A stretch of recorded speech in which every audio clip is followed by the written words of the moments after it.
questions. She's back. She's back. We're good to go, everyone. Yay. Claudia and I were catching up. Thank we had you. such a great group dialogue. Oh, fabulous. All right, so I'll share quickly with you what my plan was for this session. I have a little bit of a presentation just to give you the lay of the land and give you a little bit of information. And then I was hoping that we spend a little bit of time in a bit of a dialogue exercise. We won't have time for a full dialogue, but at least to get a sense of the voices that we use often in this typical methodology. And then I would love to hear from you in terms of application, and because it sounds like you're all coming from systems background, so that would be amazing. So 10 minutes or so that I'll be speaking to you. I'm sorry for that. And then we'll open it up. Is that okay? Sure. Okay, fabulous. I'll share my screen. I just want to get that on. Bit of an open view. And let's go to slideshow. Okay. So for today, I'm really positioning the work that we do around decolonizing education. And the title was, start with inclusive systemic dialogue. And really, this goes obviously beyond what we are doing here today, but we are positioning this type of dialogue for the start of anything. Because really, when we use systemic dialogue, it's often a catalyst just to figure out what does the system need, just to get all the voices present. And that often becomes a catalyst for whatever intervention or whatever process you want to then assist the system with. So that's why I had the start in that heading. And then just a little bit about the nniDialogue Institute. So we're a global NGO. We support organizations, multilaterals, governments, communities to facilitate inclusive systemic change and collaboration. And so what do I mean with inclusive systemic change? I'll say a little bit more about that because it really speaks to the methodology later, but maybe just to give you a bottom line of the typical things that we do. We design and implement transformation programs and processes using this type of methodology. We do also public and in-house training. So we train people. It's really in systemic coaching, if you're familiar with that term. We often talk about facilitation. So, our dialogue facilitators, but it's really the same thing. It's all based on the nni methodology. And then we also have a few short courses as well, just little sneak peeks into like skills you can use in this type of dialogue. Kind of what we'll be doing today. And then what we are probably most known for is our public dialogues. We also do private dialogues, but what we do is everyone who comes onto our training, they have an invitation to pay it forward, then to use this methodology free of charge in their own context and community. So they become, we call it nni agents of transformation. They become part of the community, the nni community, and they pay it forward by continuously spreading transformative and inclusive dialogue. And this is really how this methodology has spread a bit and how it has gotten into some context of education, politics, economics, community interventions, etc. So that's just a little bit about the background. I'll focus a little bit on the methodology now, just to give you a sense. Of course, I won't be talking a lot, so I'm just going to give you a little snapshot, and then I'm assuming they will share the slides as well. So you will have that, and you can contact me, look at the website at any moment if you would like to know more. And apologies, there's a lot of text on this slide, but I thought I'll put it here, then you have it. So if you think of nni, we can almost like funnel it down to three main points of this type of dialogue. The first point is we work on three levels of communication. We talk about there's a content level, which is more like the facts, the figures, the things we will probably either agree or disagree on, the opinions. We call that content level. Then we have an energetic level of communication. And this level is more about the emotional content, the emotional material, the things that you can't really disagree on because it's part of that person's lived experience. It usually, it could manifest in either a feeling in the body or emotion that you can express, but this is a more of a subjective feeling state. instead of intellectual opinion state. And then the third level of communication we call essence, or even presencing, which relates to a lot of other beautiful models out there. And this is that is a space of communication where often there's that sense of togetherness or oneness, or maybe an insight that kind of surpasses the level of communication we were in previously, or a different way of connecting.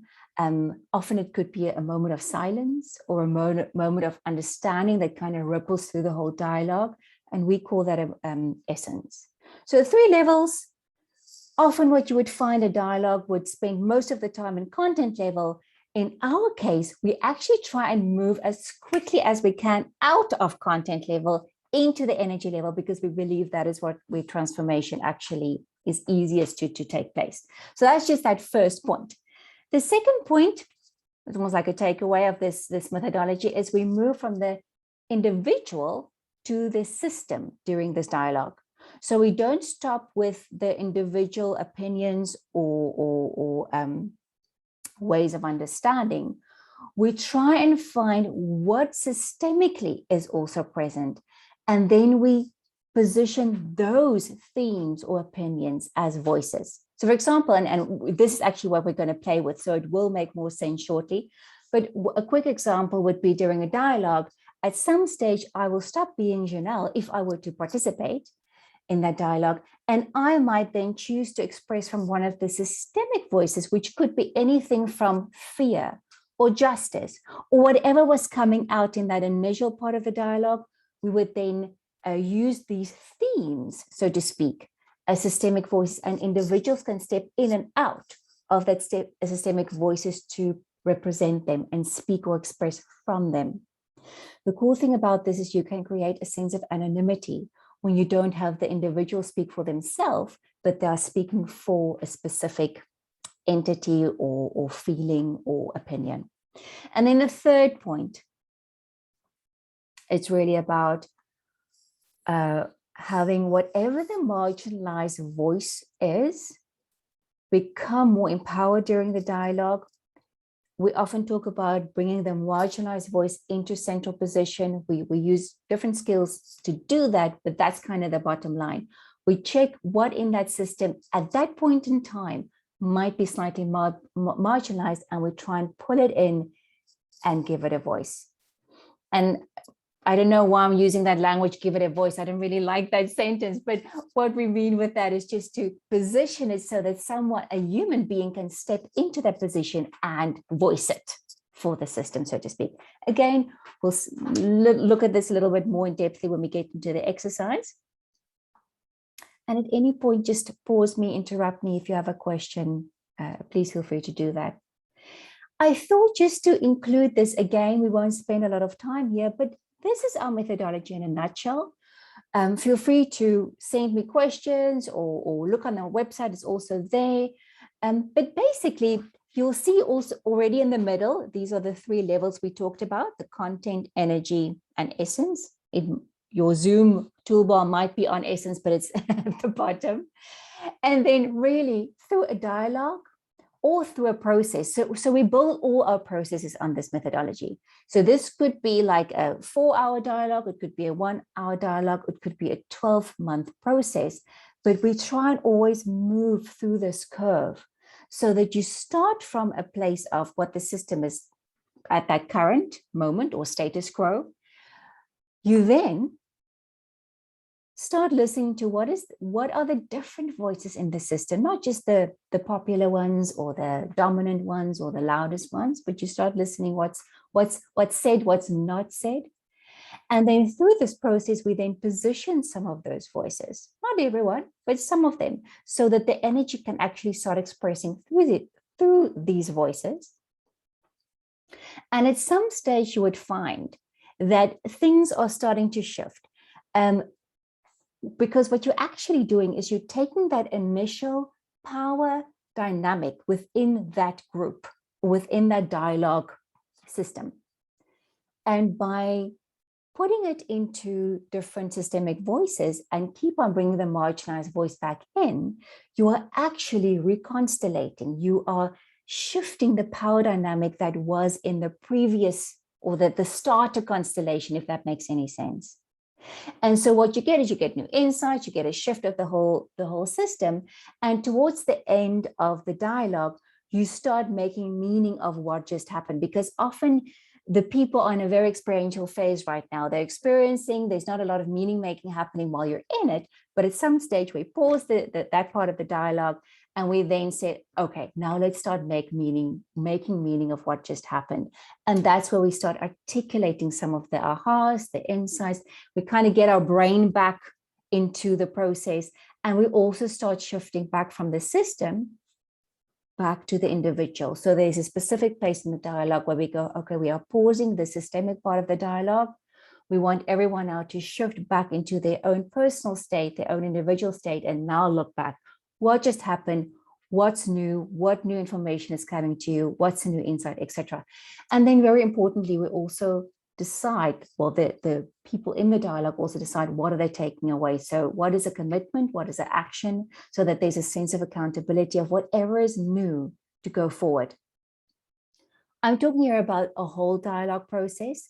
I'm not saying that that is always to be used, but I thought I'll just give you that background, because really what we are here to look at today is how we can use parts of this dialogue, at least in some cases, when budget is already constrained, you want to be talking about, how do we even decolonize our curricula? How do we even start when there's so little time?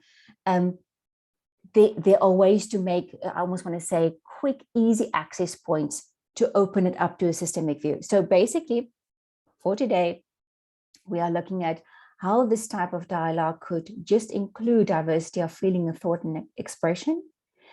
It also creates access to growth of emotional intelligence, because it's so much to do with me in relation to other and the insights during the dialogue that occur around that.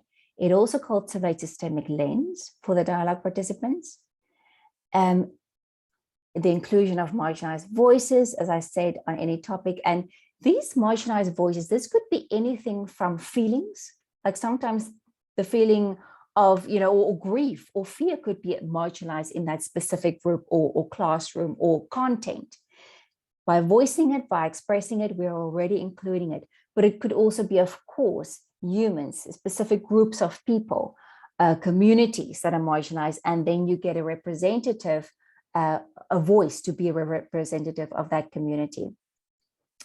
Towards the end, if we have time and we talk about application, we can talk more about this point, because it's quite important about how do you implement this and how in all the different ways you can use then to position different marginalized groups or voices in a dialogue.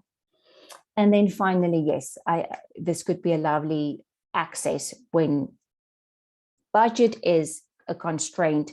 There's no time to rewrite the whole curriculum now and do all the research that's needed, but you have to start. And just starting the dialogue is a start. So just then finally giving you a snapshot of a typical dialogue process. Does have its steps. We won't go through all the steps today, but in a nutshell, you start with a topic. It could either be something that you bring to the class or that the class is generating itself, or it could just be the content that you are working with at that time. You then go into a bit of a download conversation. This is very much content level. Like, what are the thoughts? What are the opinions? What are the facts we already know about this topic? Because you want to get that out. If we don't get that out first, people are often attached to that consensus reality, that thing we can agree or disagree on. So it has to be expressed. But that's really just our start. We are not even that interested during this dialogue about the content. We want to get to that systemic dialogue. So from the downloading conversation, we often go to vision first. What is the dream or the vision around this topic? Because that was already including more voices than we had.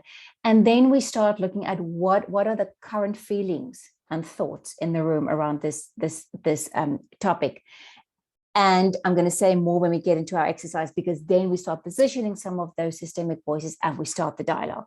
So we together are going to do the systemic bit of the dialogue today to have a little feel, look, see what that feels like. But typically after that, which we won't do today, we'll go into harvesting. And that's where we gather all the insights, as I said earlier. What are people, what is the new information coming to them from that process? We often then reconnect back to the vision because the vision has now shifted after this experience, and we include it into the dream or the new dream. And then we build that around what we build strategy or behavior or action around that, according to what is applicable in that context.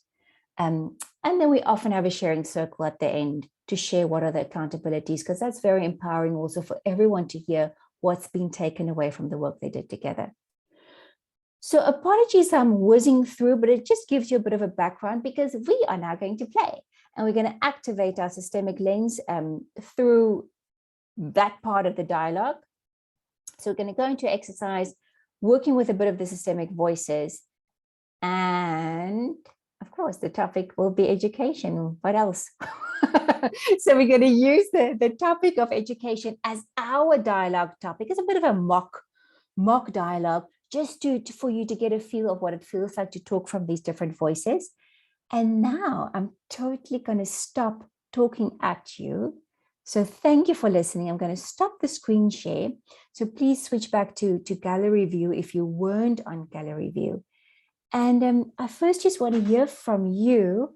How did that land? Is it very familiar space or a bit out of sync? Questions before we get into our exercise? Let's just hear first.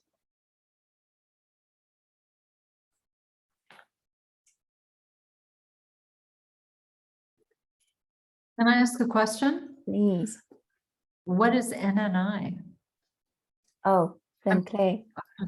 I'm so delighted you asked. You're actually not going to believe it. I made a note and then I forgot to mention it.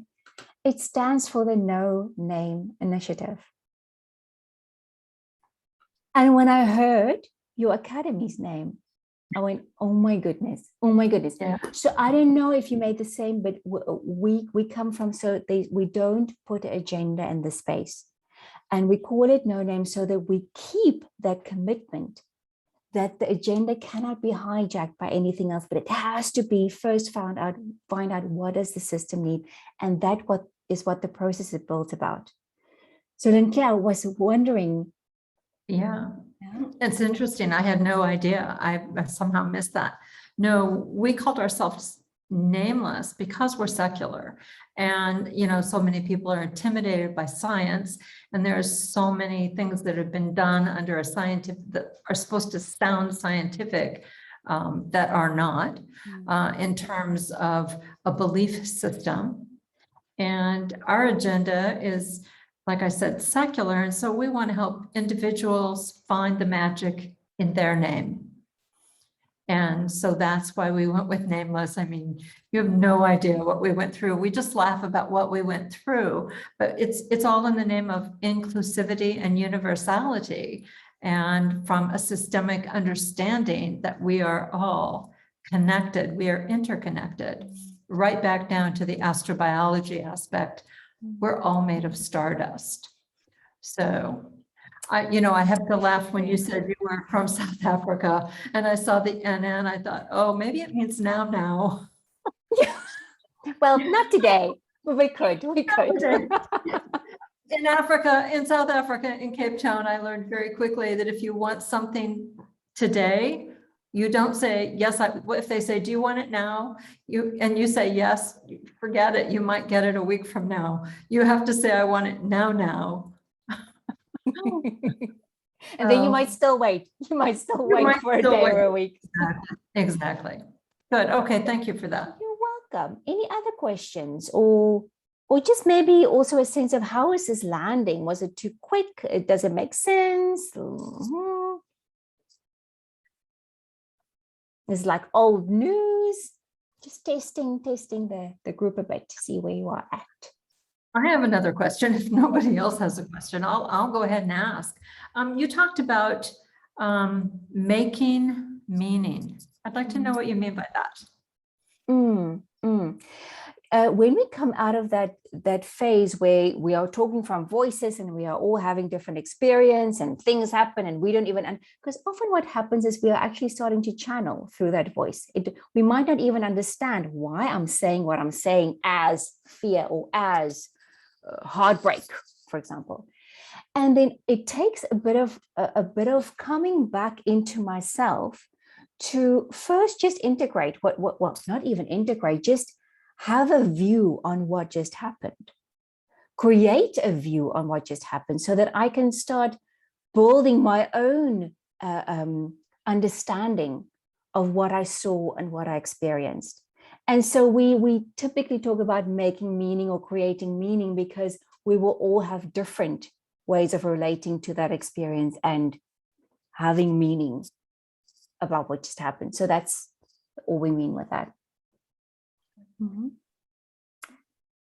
Talia, I think what I understand as meaning making is what happens in this in-between space, you know, because it's really something that meaning is created. It's not me, it's not you, it's what takes place in this in-between space. That this is where meaning becomes meaningful. I mean, this is where you can draw meaning out of. That's what I understand from meaning making. That's beautiful. It almost sounds like you're pointing to collective meaning making. There's a togetherness. Yeah, and it's something that it's not me, it's not you, it's what it's there in this in between space. Yeah.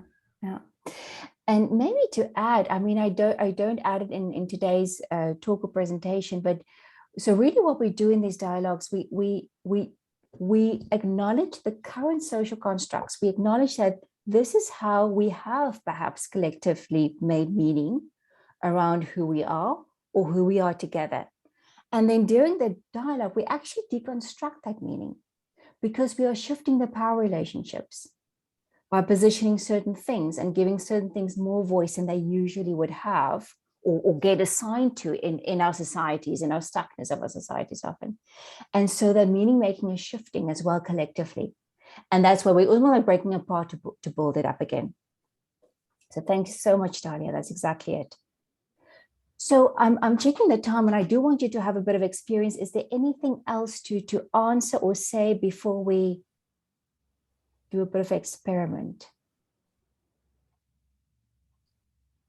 Okay, cool. Yes, Yeah. just a short comment. Yeah. I'm just sitting here in Denmark and thinking of how different we can understand words in different countries or in different contexts. When I think of systemic work, I think of Peter Lang and Elspeth McAdam. I think of invitational work in a classroom. And you talk about systemic work as something that is connected to a much larger context. Not that there's anything right or wrong in it, but I think it's very interesting to meet systemic and exactly coordinate together. What are we talking about in this context?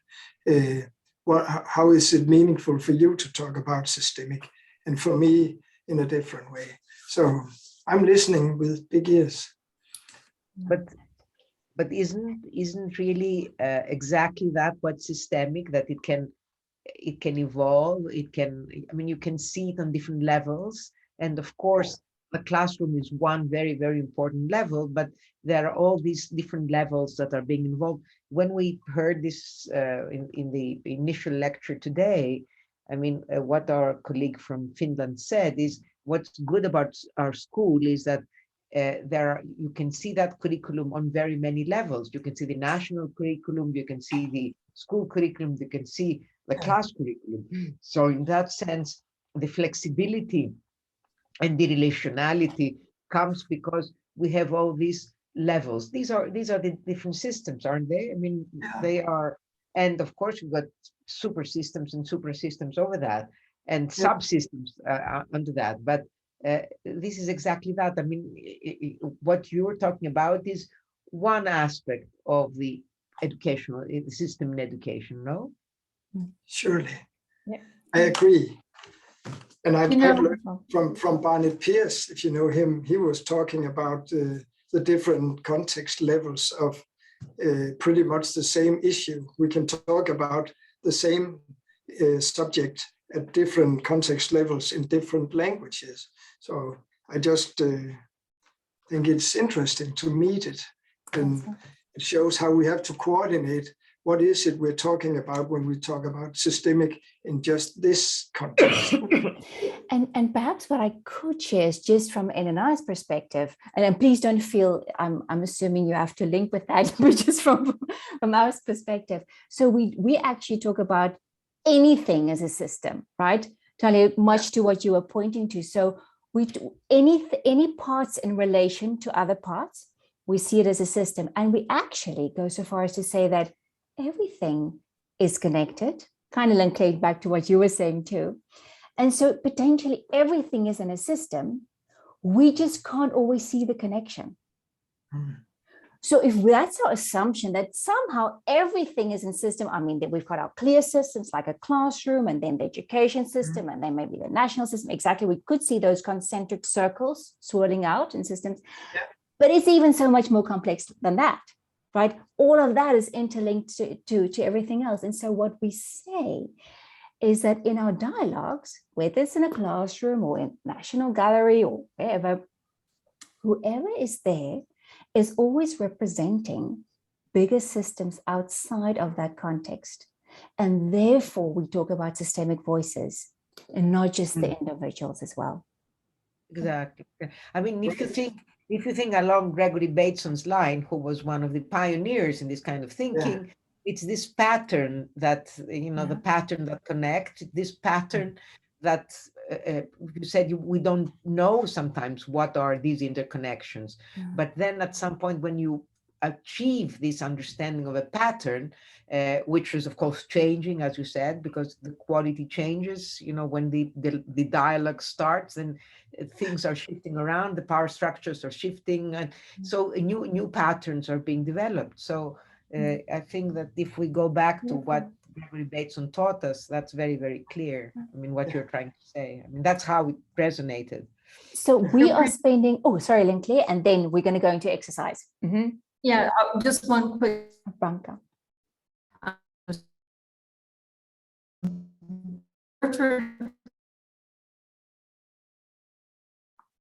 And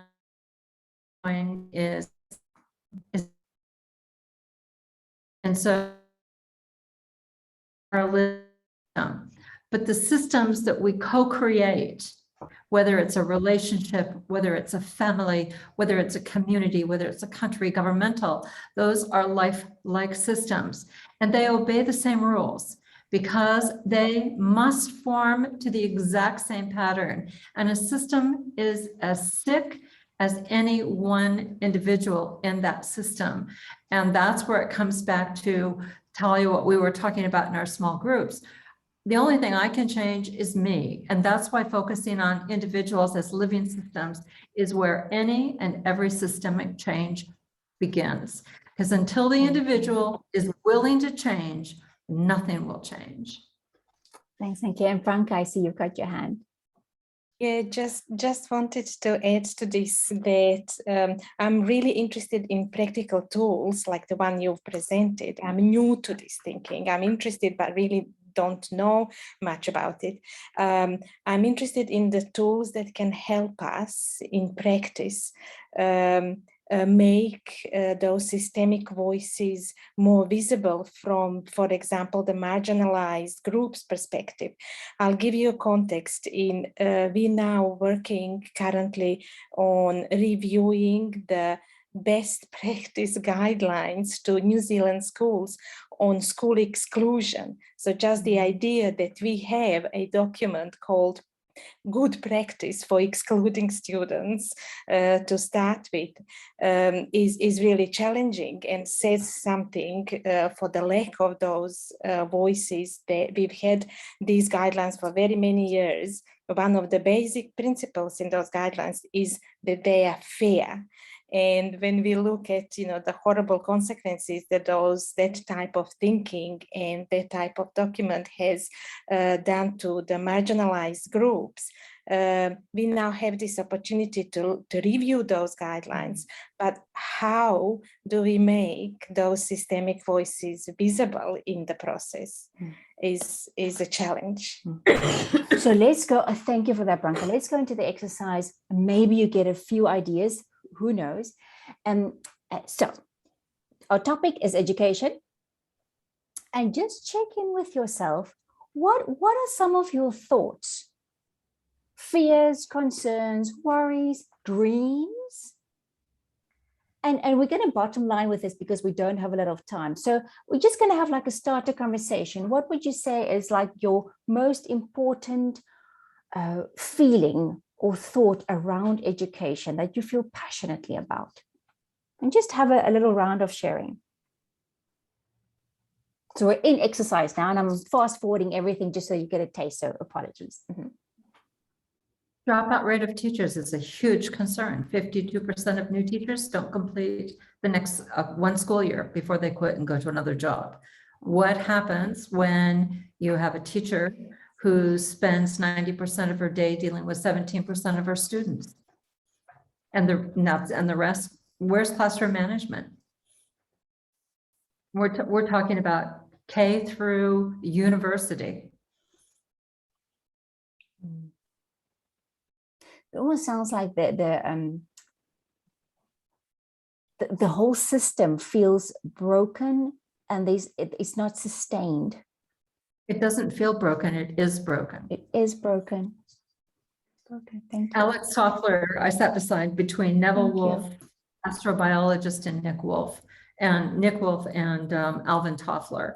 I was presenting at a conference at NASA about education.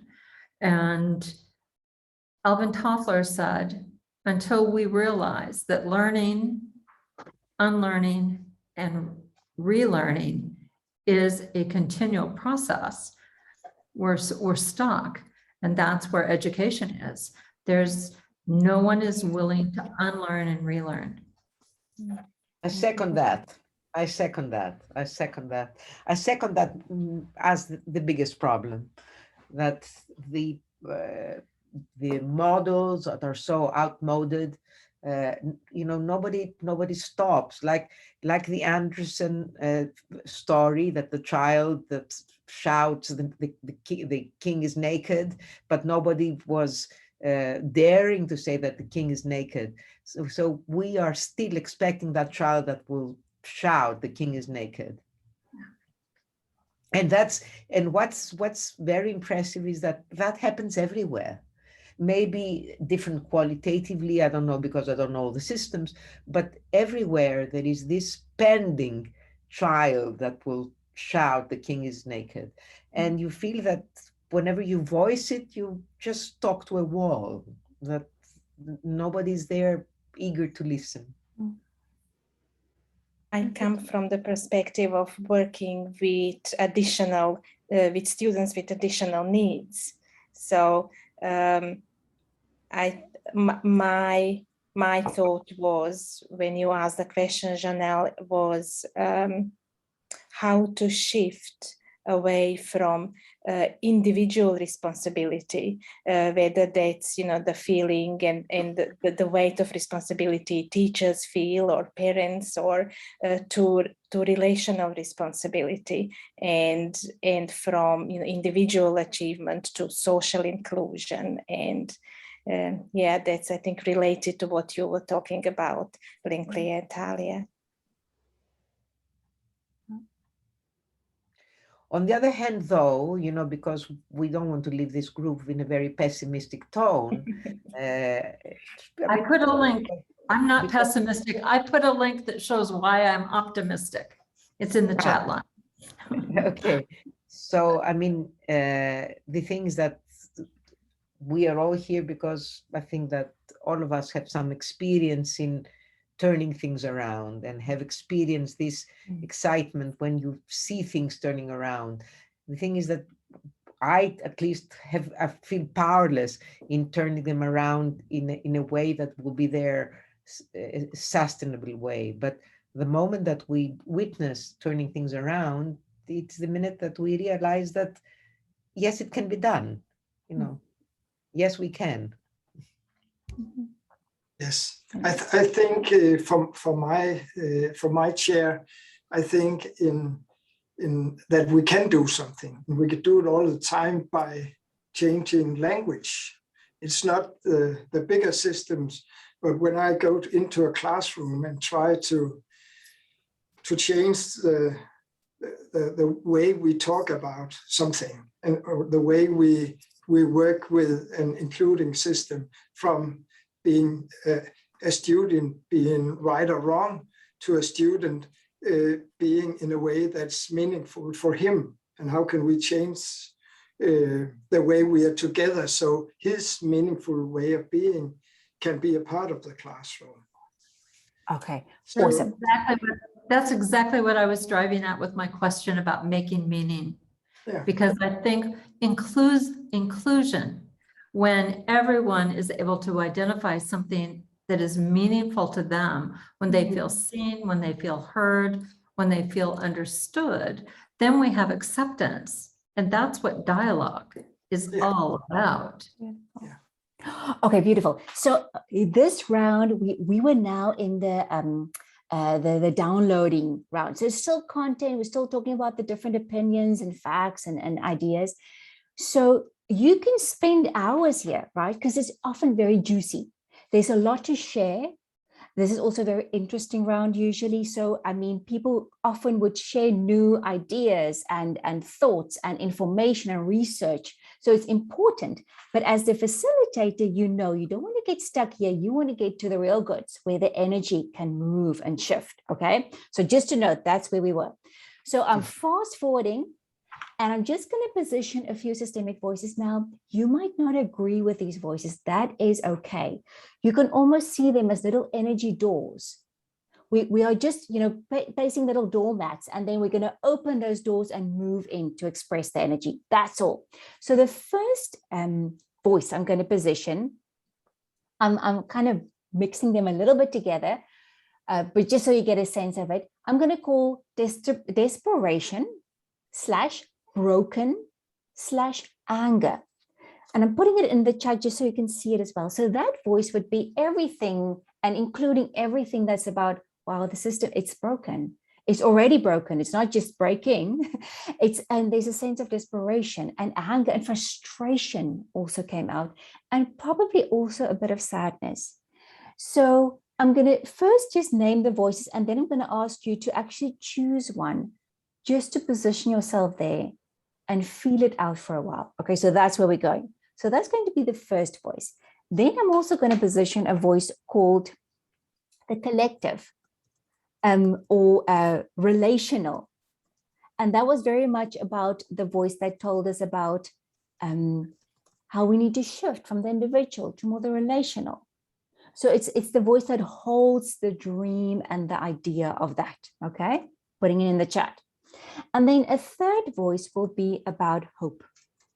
And that is including everything here about, you know, that we heard things like, we can do this. We are all here. We've all had experience of making things move and shift.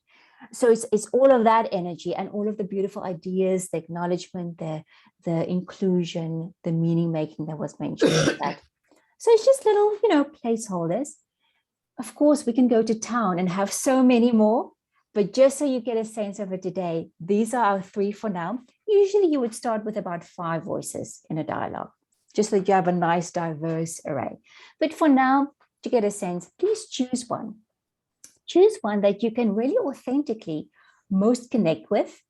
It doesn't have to be your exclusive opinion of the day, not at all, but something you might want to explore and position yourself in. And then I'm going to ask you to rename yourself as that voice. So we're going to have 5 minutes or so just to speak from the voice instead of you as a human. So choose which one that will be, and then just rename yourself so that that desperation one, you can just pick the first word. We're going to plaster it together. So pick one for now that you kind of have a link with, and rename yourself right now. And if you can't rename yourself, let's see, I've got host privilege, so I could do it for you. If you have any want us trouble. Are you asking us to do that? Mhm. To speak it? what Actually to physically rename yourself in your screen. So if you look at the three little dots where you see your own face, you will see there are three little dots in the top corner of your, where your video is. And then you click there and it will give you an option to rename yourself. But I Now, should, is that going to stay permanent, or is no, that no, only no. for the? It will change it back before we go back. You can put your own name in Okay. again. For sure. No, I won't. Right. And actually, I don't have privilege for that, it looks like today. So you'll have to do it yourself. Okay, so we've got hope. What else do we have? Relational, great, relational. Interesting. So again, you won't say this to the group, but we are just noting, the facilitators just noting that that voice of desperation and broken was actually very strong, but it's not chosen right now. So it might be a marginalized voice, or the system is just tired of hearing that voice. Who knows, right? We're going to find out in the dialogue. Okay, so we'll typically start off with just an opening round. We just want to see what's in this little dialogue system right now, what's showing up. So we have an opening round. I'm going to invite each voice just to share what it is like in that place. Now you have to use a little bit of your imagination here, but also your body. So I want you to imagine you've actually now fully stepped into this name you've just chosen, whether it's relational, whether it's hope, and just allow yourself to have a moment to connect with it. If you truly were a voice, or like a mouthpiece for this energy, what does it feel like in here? What would be the most important thing to say or name? And then we're going to start with the opening round to hear from each voice. Now we only have 2 voices. Right now as the facilitator, I'm not seeing humans anymore. I'm only seeing voices. So even if not all maybe we had 10 humans in the one voice, I don't have to hear from everyone. I'm getting a sense of what's the energy in their life, okay? But you can all speak, of course. So let's start. Which voice would first just give us a sense of what it is like in there? Connected. Lonely. what Lonely. Lonely. lonely. Lonely. As a guardian, you mean? Yeah, I see the relational as being the essence of coherence, and having to hold coherence for a relational aspect is a challenge, and it's the role of a visionary. What someone who has a vision, and a visionary, it's a lonely job, but you can't do it alone. And that's the magic of knowing how to be a cooperative team, is knowing that it's not about you, but you are still responsible for coherence before you put out into the system. So I'm talking about the context of inside the system. Thank you, relational. And I just missed that first word that was spoken from relational. What was that first word? Connected. Connected. So we've got quite a diverse sense in relation. It's connected, but also alone. It's good to note. So just notice how's that all falling on you, especially hope as you hear relational speak. And let's go to hope. What's it like in there? Hope is definitely collaborative. So hope to make the impossible possible through collaborative action. Mm-hmm. Yes, and I think hope is what makes life worth living. So I think one of my goals in life is that when I'm together with other people to create hope and try to create relationship that makes people feel better, feel there's possibilities in life. We can do something else And we can always, in any situation, say, and what else can we do? And what else can we do? We can generate and increase possibilities in any situations, I think. That creates hope. Beautiful. Thank you, Hope. So I'm going to pause. And for the sake of our little experiment, I'm just going to open my facilitator mind. So I was listening and I was hearing many things. So I heard alone, I heard connected, I heard passion, I heard resilience. So these are all voices now that's within the voices we position. So very soon I'll probably reposition now a few voices. And then again, have people we choose. Where do you feel most connected now? Where do you want to speak from? And as we do that, we start tracking down deeper and deeper into the essence of what's really happening with the system, what's really underneath that needs to be expressed and processed. And often, so I'm going to fast forward because we're out of time, but often what would happen when we're about half an hour, maybe 40 minutes into the dialogue, my sense is that the voice of alone will probably have more to say. And we might even have frustration and anger come back when it's safer to express more. And we really invite that, because if we don't express that, the energy often is stifled somewhere in the system. It's like a little bit of a saboteur. It's still feeding on something. And because it's not expressed, it's still hogging some of the energy. That wasn't the right language to use, but you kind of get what. So we're all about how do we find where the blocked energy is and process or release that, or express it so that it can move into a different state. And that's why we keep on then repositioning the voices so that it's easier for that energy to move through and expressed. So my apologies, we don't have time to actually get into it, but it gives you a sense of where we might go next. We would spend a little bit of time here, get a little bit more of a feel of what's really underneath, and then reposition a few new voices, and again have people choose. And so we strike deeper and deeper into it. If you have about a 4-hour dialogue, you might spend the biggest part of your hours here. So usually about 2 hours in the systemic dialogue. Often you would have a lot of emotional processing, expressing happening. So the safer the container is, the more that can be expressed and the more shifts. So let me just pause here. I'm sorry, it was such a snippet, but what, and you can all rename yourselves again, but what sparks any ideas for you that you could take back as a bit of experiment? Yeah, one thing I think is pretty interesting. Tomorrow I'll be talking about positioning and repositioning in dialogues. And I think this idea of bringing in the voices of other contexts is very helpful. I'll bring that with me. Yeah. Beautiful. And just to add, so where we often see this is doing a lot of good work is we've got one of our facilitators that she was connected to a conflict study master's curriculum. And so they would start then for each 2-week module, a dialogue with, so imagine they were doing the conflict in Iraq, that was the content.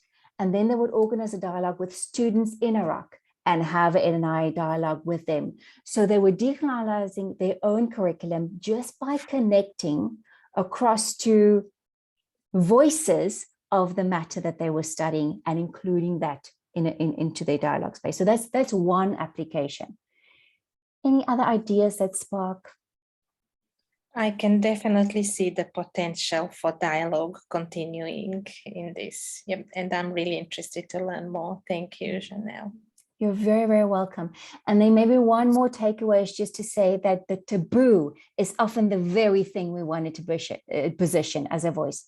So whatever you think is a thing, it's not needed, oh, it's just going to be sabotaged, position it, give it a voice, because that's how you unlock that energy and get it part of the system to move again. Any other final takeaways?